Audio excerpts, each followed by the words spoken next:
Guys, welcome back to another episode of the Scaling Brokerage podcast. Today, Steve has been kind enough to give us some of his time, share some of his experiences in real estate and as a brokerage owner. So kick it right off to Steve and let him tell us a little bit about himself and his business. Yeah, thanks, Jake.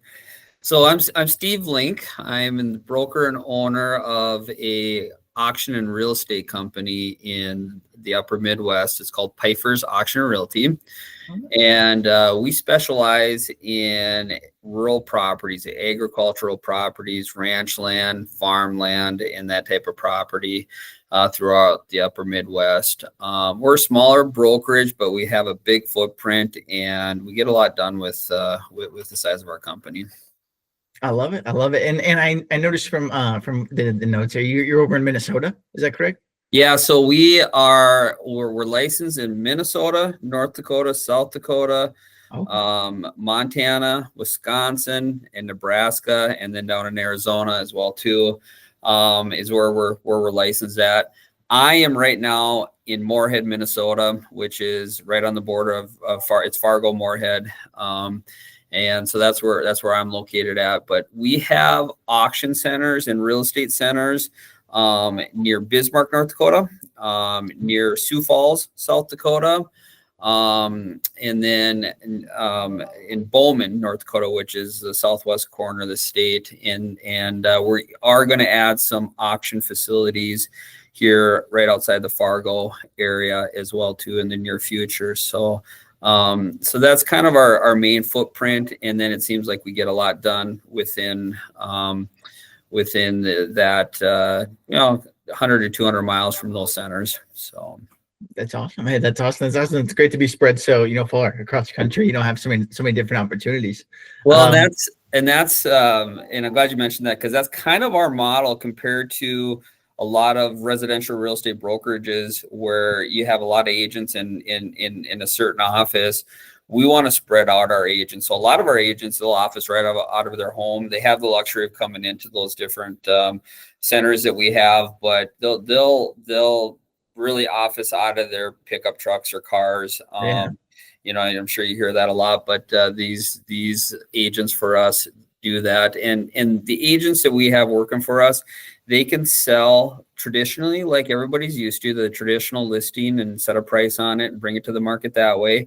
Or they can go through the auction process where it's a little bit different contract, but the sellers go through and we set it up as a competitive auction scenario. So say we have 160 acres of land, it's a quarter of land, and that somebody owns or a family owns or an estate owns. We will sign that up and we'll put it on an auction. We'll market it for 45 days, do the auction, and then another 45 days close on it. And so that's a little bit different model than maybe some of your traditional brokerages use, but it's worked well for us.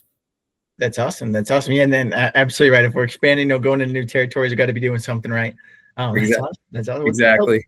Tell us a little bit about you. What was kind of your first step into real estate? How did you get started? Oh, so it happened 24 years ago. My great uncle passed away, and I inherited $13,000 from him. And being a early 20s kid, I could have gone out and bought a motorcycle or what have you, but I decided to look around for land.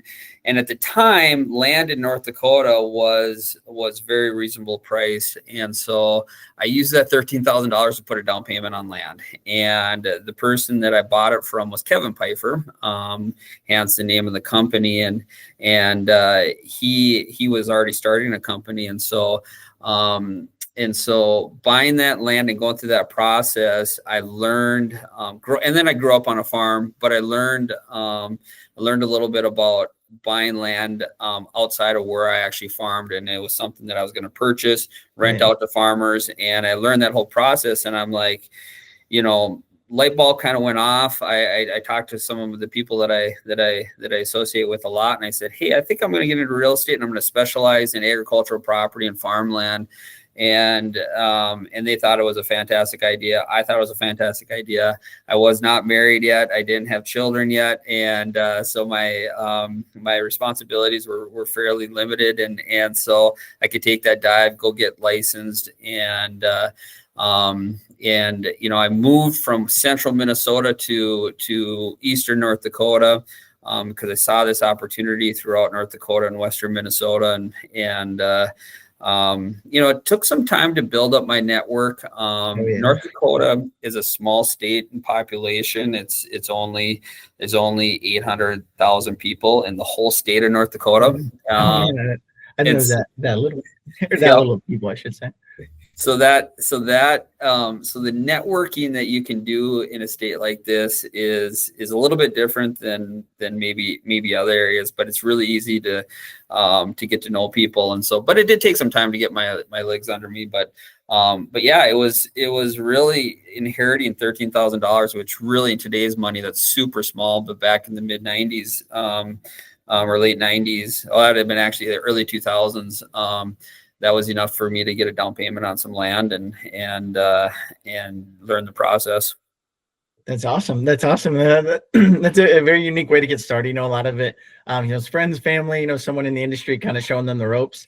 That's interesting that it was actually you being on the buyer side that, got you interested in and wanting to kind of learn more about it. Yeah. That's really cool. And I know we've had a couple of members on the podcast before that are on the, farmland or agricultural side. And they've both, or a few of them now, I should say, have said, you kind of have to walk the walk to talk the talk, so being that, you come from that background, and obviously, translates well to, the members and, agents bring on and people you guys help. So that's really cool. That's how you got started from, being on the buyer side. That's really cool. Yeah, exactly. And I grew up on a farm, and so I understood a farm from that way. Went to school at North Dakota State University, went for natural resource management of all things, and I was going to go out and save the world from itself, get into conservation work and all of that. And I've done a little bit of that. I've done that side of it, and then transitioning into real estate really worked well for me. So I love it. Well, tell us about. Being in real estate, you said, Paul, you mentioned how many years now you've been in real estate? Yeah, 23 years. 23 years. Okay, gotcha. So you've been through, 2008, 2009, more recently COVID, but through all the ups and downs in between as well. Tell us about any challenges that you faced along the way that, felt like maybe this, might be the end of it, or maybe get out of real estate, anything like that? Yeah. So in the ag world, agricultural world, the market has really trended upwards. It's funny, in the 2008 timeframe, there was a quarter or two that it went down, but not nearly as much as it went down in the residential sector. So there was a little bit of a challenging time there. In 2011, 12, 13, we had a huge increase in prices in land. And one of the challenges we had in there is there was the threat of changing the tax code, the capital gains tax code. And so we were having scenarios where somebody wanted to sell land and they called us, December 25th, and we had to close by December 31st. And we're in a state, and in a lot of our trade area, they still use abstracts, and I'm sure many of our listeners, their brokerages use title insurance or things like that, but we still have abstracts. And so we had to figure out how to get the abstract updated and get it reviewed and get clean title on it and close it within 5 days. And that's difficult, but yeah. So that was a challenge. But a lot of our auctions that we do in our process were live auctions. And so we would rent a hotel conference room, and we would bring in the buyers, invite them in, and actually have an auctioneer there and chant. And in some of our auctions, we could have 100, 125 people in the room doing the chanting. Well, for COVID, that didn't work, right? You can't. Oh, yeah. 25. So we would go out. We would limit in person 5 or 6 people, which sounds ridiculous now looking back, but we would limit 5 or 6 people. We'd spread out these chairs in this big conference room, spread it out. We'd be in the front of the room.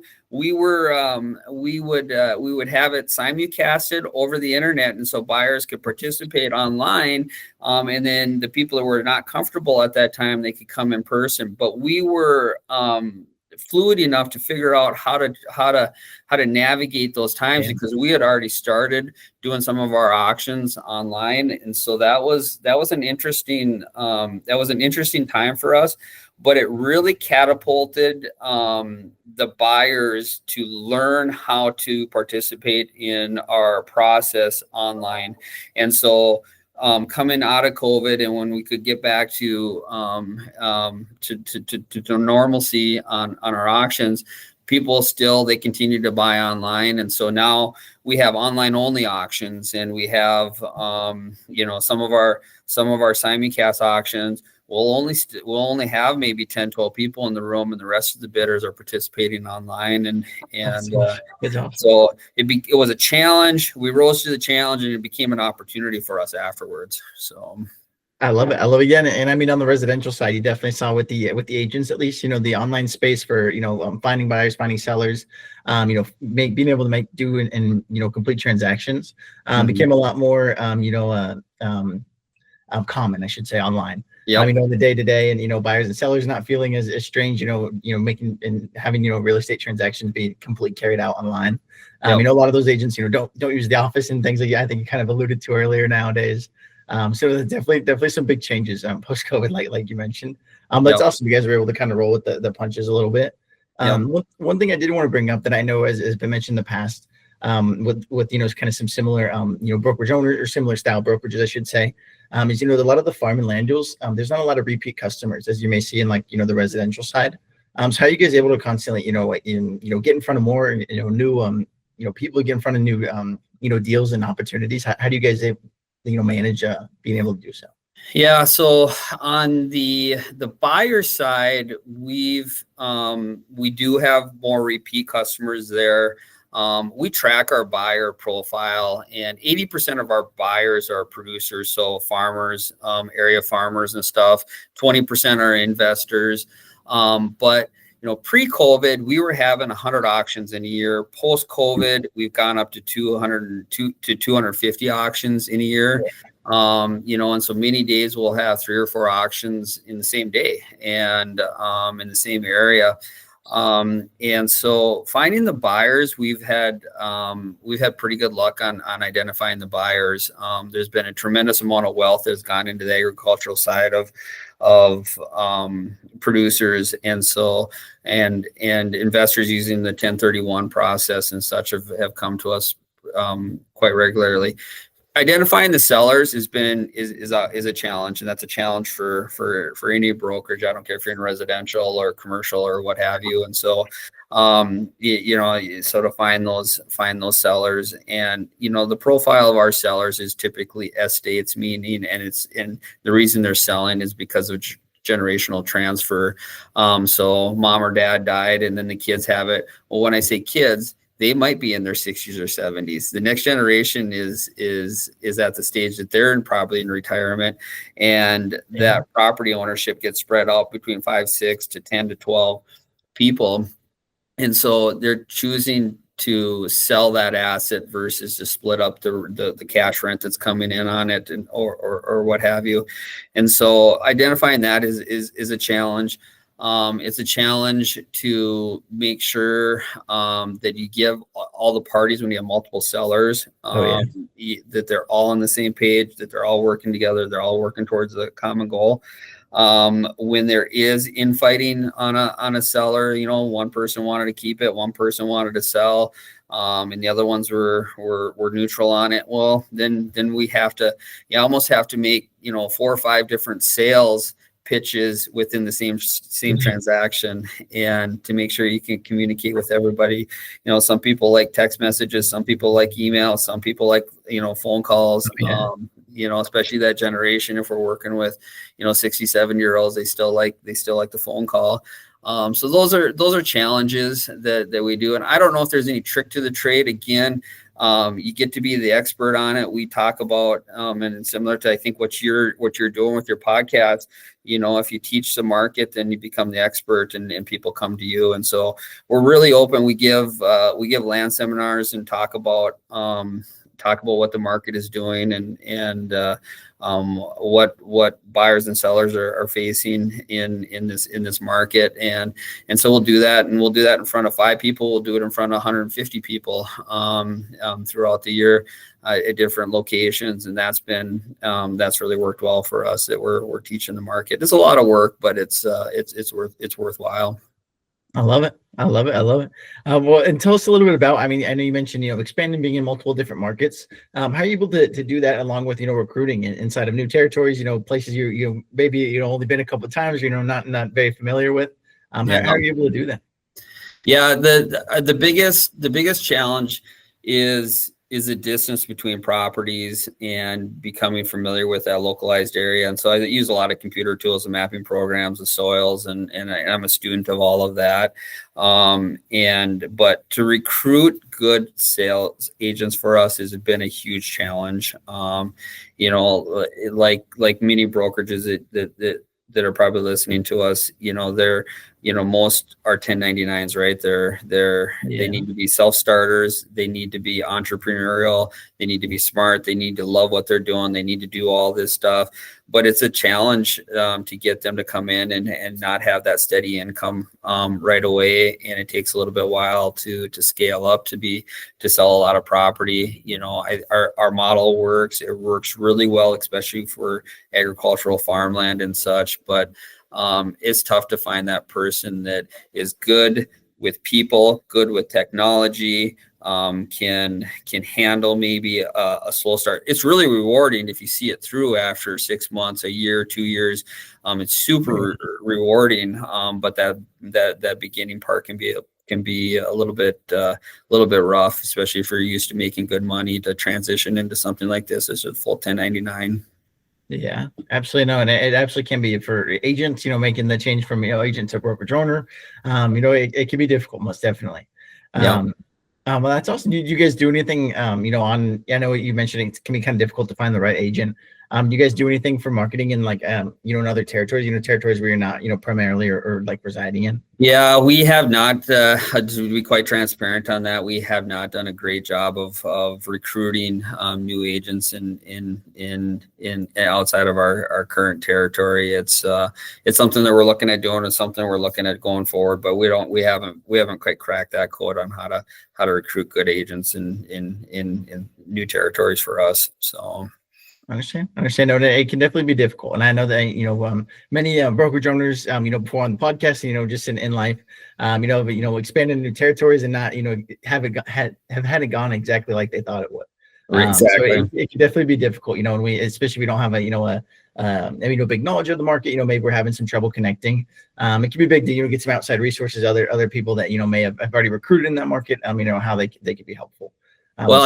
And I probably shortchanged myself there too, because what's worked well for us is to combine a good auction location with the right, and I'll call them, kind of the manager of that area. They might be a sales associate, but they're still going to manage that office in that territory, even though I'm the broker overseeing them all. We've been really fortunate down in Sioux Falls, South Dakota. South of there is our site, and having an agent there, Chris Bear, who has taken that facility on and really thrived in central North Dakota. It's been Darren Peterson and Abby Messer, and then out west in Bowman, it's been Andy Murnock and Jim Sabi and Allie Pierce. Those teams have been really well, and so it's that combination for us of the right location and the right people, and so we've done well on those locations, and of course in the eastern part where we're from, we've done well, and now we want to keep expanding out into some other territories, and you just don't. For us, the model hasn't been doing something every 6 months. It's been more closer to every 2 to 3 years before we can find that right combination. So. I love it. Well, also, what's the future vision growth? What I would say, 2030 sounds a little bit like the future. But what is, when we cross over these next 5 years, what would you like to look back and see you guys have accomplished and, in the company and, from, kind of, day-to-day standpoint as well? Yeah. So I think on a day-to-day standpoint, I'll start there is, this technology that's coming through, the AI technology and all of this, you just want to be more efficient. We really did well going from 100 auctions to 250 auctions in a year. And it doesn't seem like we have to work any harder, but we also take care of our clients even better, I think, than we did just utilizing different technology and being more efficient and pinpointing where buyers are coming from and such. And so, to keep continuing that and to embrace this new technology and decipher through what's going to work well for us, I think that's in the day-to-day. I just see that continuing to happen. But yeah, we'd like to replicate what we're doing in these current trade areas into similar farmland areas and find the right people. And, if we sell, 350 million in a year, we'd like to double that in 5 years and start to get up to selling $1 billion in a year. So that'd be kind of where we want to be. I love it. Hey, and I mean, definitely some big goals, but with the track you guys are on now and, how how you're expanding now, definitely don't see it being out of the picture by any means. So that's wonderful. That's I'm glad you guys are, and obviously motivating your agents and everyone involved, to continue to push themselves. That's awesome. Yep. Wonderful. Well, I think, and the last thing I had to touch on was anyone getting started today in today's market, maybe taking their first step, maybe even if you have some advice for agents as well, but mainly brokerage owners. Taking that first step in ownership in today's market. What advice would you have for them there? Boy, it really continue. Well, number one, specialize. Be the expert in whatever field you're going to be at. Continue to be a student of it. Listen, learn, continue, because things evolve, things change. Be tenacious, but also be compassionate. Make sure that you're authentic. And that's it. Because if you're out there presenting yourself something that you're not, it's not gonna work for you. So be authentic. And then you got to love what you're doing, and so it's easy to get up and get after it every day. Absolutely. Yeah, that's wonderful. And that's a great advice for brokerage owners, and great advice for people in any facet of life and any facet of business as well. So I really appreciate that, Steve. Let the people know. I know you mentioned quite a few markets. We got Minnesota, South Dakota, North Dakota, Arizona, and I believe I missed a couple there as well. But if anyone's out there interested in kind of what you guys do on the commercial property side, interested in the land deals, wanting to learn more about anything you spoke about here today, where can they find you? How can they get in touch? Yeah, the easiest is to go to our website, pifers.com, www.pifers.com, pifers.com, and you'll see all of our agents, you'll see our areas, you'll see the auctions that are coming up. You can cruise through there, look at the pictures and see it. That's a challenge that I didn't talk about. Everybody thinks of Montana, everybody watched Yellowstone and thinks that all the properties are like that. Well, reality hits, and we have 6 months plus of snow and dirty snow because we're flatlanders here and we don't have the beautiful mountains out west, and so it's tough to get good pictures. But I encourage everybody to go to pifers.com and look through some of those properties and see. And I think flat fields with corn growing on it has its own beauty, and there's a lot of value to that. And so but yeah, I think going through our website, you'll really get a feel for what we do.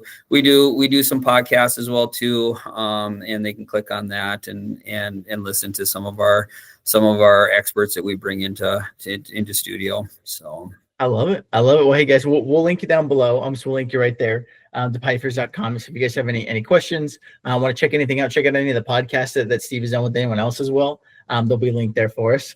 But thank you so much, Steve. I appreciate you coming out today and sharing a little bit about your story and your unique brokerage as well, with how you guys are set up and how you're operating. So that's I really do appreciate you for coming out today. Thank you. All right. Hey, thank you.